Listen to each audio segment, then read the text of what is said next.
শোনো, কই যাও তুমি? কি হয়েছে? পিস ডাকছো কিসের জন্য? তোমাকে না মানা করছি, আমি যখন কোথাও যাব আমাকে পিস থেকে ডাকবা না, বাধা দেবা না। আমি তো বাধা দেইনি, আমি তোমাকে একটা কথা বলতে চাচ্ছি, ওই জন্য ডাকতেছি। কতদিন হচ্ছে এরকম তুমি আমাকে রে রে চলতেছো, আমি কি বুঝি এ না? শোনো তো, বাদ দাও তো, তোমার এই ন্যাকামি আর ভালো লাগে না, বুঝছো? সব সময় ও ভালো কথা কইলে আর নেকামি হয়ে যায়, তাই না? তুমি কই যাও আমি কি জানি না? তুমি কি জানো? ঘোড়ার ডিম জানো আমি কই যাই? আমি ভালো করেই জানি তুমি আগের নাগান আমাকে ভালোবাসো না, সব কথাতে এরে এরে ঠিক চলো। আছে, তোমাকে আমার ভালো লাগে না। আগে লাগতো, এখন আর লাগে না। তোমাকে আমার পছন্দ হয় না এখন। এটা কোনো কথা হলো? ও আবার তুমি ওই মেয়েটার কাছে ফোন দিচ্ছ না? হ্যাঁ দিচ্ছি, তো তোমার কি সমস্যা কি তাতে? আমার সমস্যা, আমি তোমার স্ত্রী, আমার সমস্যা থাকতেই পারে। ঘরে বউ থাকা সত্ত্বেও তুমি বাইরের মেয়ের সাথে কথা বলো। তাতে তোমার সমস্যা কি? আমার ইচ্ছে, আমার ভালো লাগে তাই আমি কথা বলি। তোমার পোষালে থাকো, না হলে চলে যাও। এটা তোমাদের একটা অভ্যাস হয়ে গেছে ছেলেদের, ধরো বউ এখন। থাকতেও পরকিয়া করো।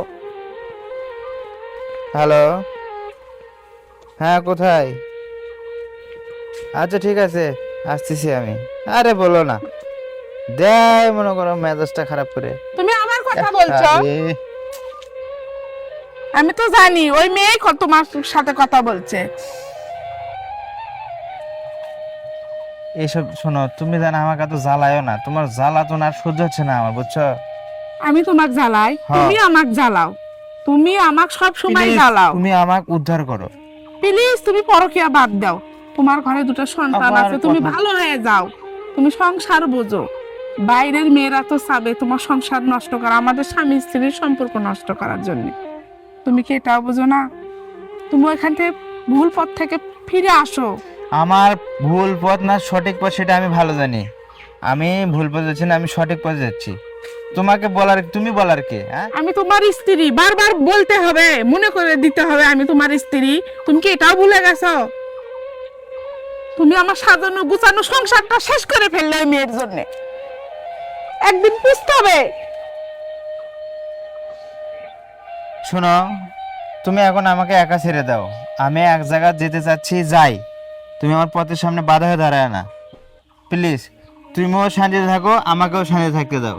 এভাবে যাও। শান্তি হয় না তো। তুমি এখন চলে যাবা, আসবা রাতের 12টা 1টা, এটা সকালে আসবা, এটা কোনো কথা হয়? আরে আমার লাইফ আমি ভালো জানি, আমাকে একা থাকতে দাও, আমাকে একটু শান্তি থাকতে দাও। তুমি যাও তুমি দয়া একদিন করে। পস্তাবা, তোমার বউ ছেলের জন্য তুমি একদিন পস্তাবে, মনে রাখে ওই দে। হ্যালো, হ্যাঁ কোথায় তুমি? আরে আসতেছি আমি, দাঁড়াও।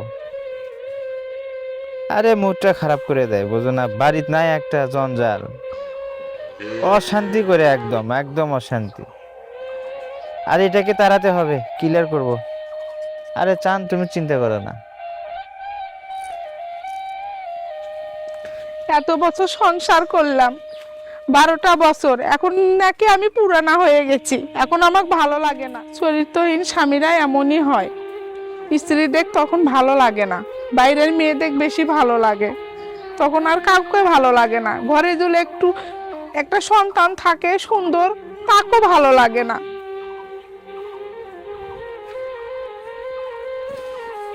যার জন্য আমি সবকিছু ছেড়লাম, তাই আমাকে ছেড়ে দিল। এই জীবন রেখে লাভ কি? আহ আমি বলে ওর জন্য এই জীবন রাখবো না, এত সস্তা। ও আর হাড় হাড্ডি খামু, চামড়া দিয়ে ডুগডুগি বাজামু না এর নাগান, তারপরে ওর কারত বসে চুলগুলো এডা এডা করে ছিঁড়মো। অত সস্তা না, সংসার ছেড়ে যাবো। 15-16 বছর হচ্ছে বয়স সংসারের, বাইরের মেয়ে আসবি তাকে আমি আমার আসন ছেড়ে দেবো, অত সোজা না। আমিও হচ্ছে বাঙালি ঘরের মেয়ে, ওর জীবনে যদি দাম থাকে আমার জীবনের হচ্ছে দাম আছে। আমি অত সহজে হাল ছাড়ার মেয়ে না। তো আসলে এই পরে গিয়া আমাদের সমাজে একটি সামাজিক ব্যাধি হয়ে দাঁড়িয়েছে। তো আসলে এখানে বেশি দায়ী হচ্ছে কাকে দিব? ছেলেরাও আছে, মেয়েরাও আছে, আসলে কখনো এক হাতে তালি বাজে না। আমরা চেষ্টা করব সবাই ভালো থাকতে, ভালো থাক, আর নিজের জীবন আর কোনো মেয়ে এভাবে জন হারায় না। যেখানে ভালোবাসা থাকে সেখানে কেন কষ্ট থাকবে? ভালোবাসা মানে তো ভালোবাসা, সেখানে তো কষ্ট থাকার কথা না। মিথ্যা ভালোবাসা থাকার কথা না।